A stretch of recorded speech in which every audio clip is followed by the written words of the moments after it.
रुतबे के पीछे छुपे हुए नाअहल लोग। एक छोटी सी बच्ची जिसका नाम आयशा था, एक दिन अपने नाना के साथ बाजार से गुजर रही थी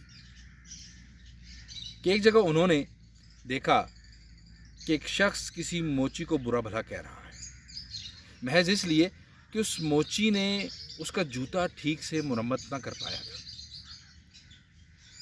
मोची ने बड़े तहम्मुल और आराम से उसकी शिकायत सुनी, हाथ जोड़कर माफ़ी मांगी और 10 मिनट में जूता दोबारा मुरम्मत करने का वादा किया। ये सब देखकर आयशा और उसके नाना आगे बढ़ गए और एक कॉफ़ी शॉप पर जाकर रुके।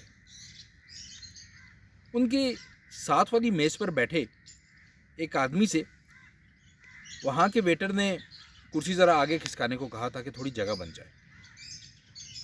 ये सुनते ही वो आदमी फ़ौरन गुस्से में आ गया और लगा उस बेचारे वेटर को खरी खरी सुनाने। ये सब देखकर आयशा के नाना उससे बोले, आज जो तुमने देखा ये कभी मत भूलना। मोची ने अपनी गलती खुले दिल से कबूल की, जबकि इस शख्स ने कुर्सी आगे खिसकाने से इनकार कर दिया।